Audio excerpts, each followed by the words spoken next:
This is one of my favorite stories, and it's from Daniel Goleman's book, Emotional Intelligence.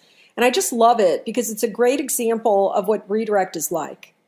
It's also like Aikido, a martial art in Japan that's considered the most spiritual form of martial art. Those who are trained to practice Aikido start by getting centered in what's called their chi or their life force, so that when someone comes at them to attack them, there's a way they can better respond through the centeredness of their position. What most people do when someone comes at them with a sword or a knife or a fist, they either step out of the way or they try to protect themselves, or they might even flee if they're being charged at with a weapon or fists. And they might fight back, or they could just end up getting paralyzed and freeze. But in Aikido, what they teach the practitioners is to stay centered when an attack is launched at you and consciously move towards the attacker with the intention of blending with them, which feels very counterintuitive. It's counterintuitive the same way it's counterintuitive to stand calmly like a tree when a dog comes running at you, barking ferociously. We all want to run when that happens, but most of us were taught to stand like a tree and calm ourselves. This can be hard when they're just jumping up and barking at you, but we're trained to stand still and calm our body and not allow ourselves to get too freaked out in our body.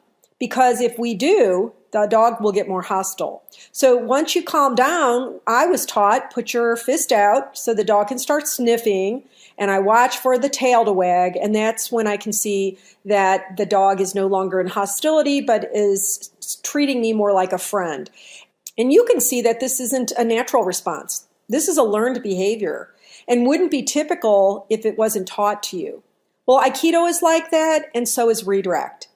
So what happened was there was this American Aikidoist named Terry Dobson who was visiting Japan to train with the Aikido masters over there.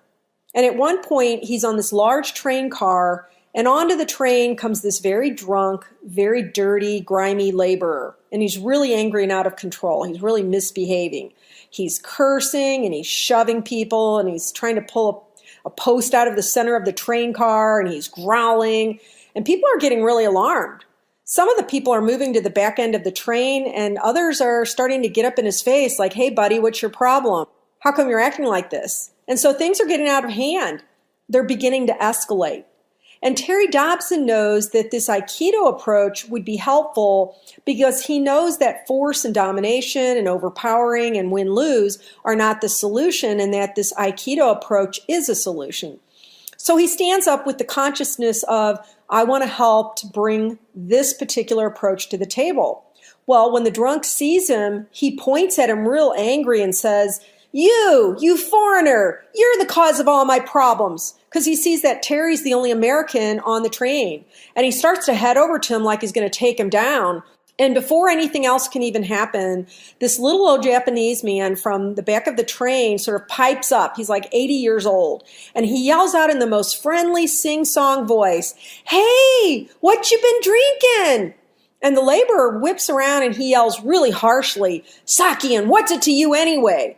And he's real mean to this guy, and the old man just smiles real big, and he says, "Sake, I love sake." And as he's saying this, he's just kind of ambling over to the guy, and he's got this big, bright smile, and he says, "My wife and I, we heat up a little pot of sake every morning, and we take it out into our garden to drink it.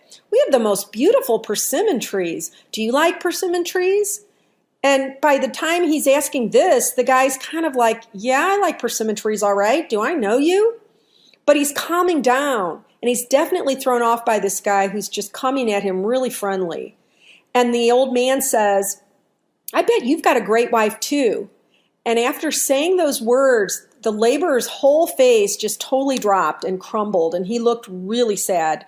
And he said, "My wife died a month ago, and I started drinking again, and today I lost my job." And at this point, the old man is right upon him, and he says, "Oh my goodness, you need to come and tell me all about this. Wow, you've had a really rough time. Come on back with me. Let's go talk about this." And so they go to the back of the train, and everyone's like, "Whew, thank God that's done with." When Terry Dobson's leaving the train car, he looks back, and he notices that the laborer is draped across the old man's lap, and he's sobbing.